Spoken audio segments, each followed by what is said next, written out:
пыли веков на чердаке, в забытом кем-то пиджаке, как в оригами сложен треугольник.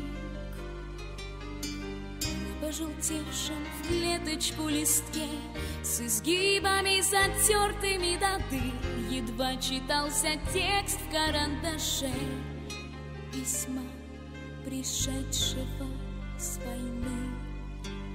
Сейчас затишье ждет письма боец, но скоро бой, быстрей в войне конец. Теперь не знаю я, когда смогу черкнуть вам пару строк, сказать, что вас люблю.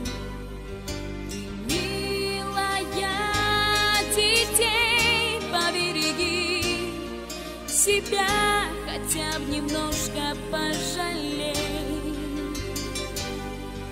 Вот скоро возвратимся мы с войны, и счастливы, как прежде, будем мы.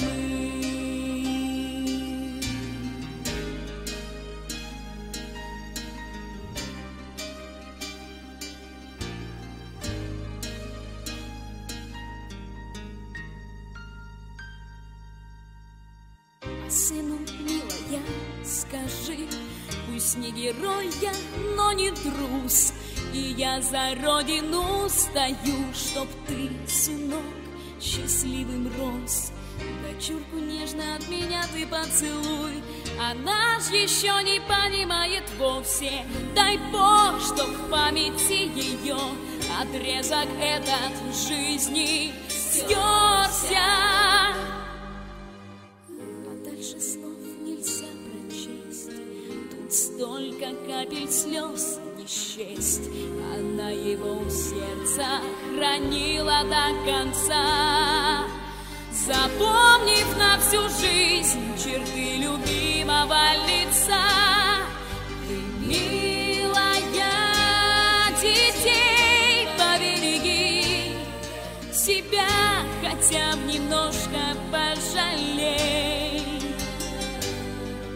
Вот скоро возвратимся мы с войны, и счастливы, как прежде, будем мы. И счастливы, как прежде, будем мы.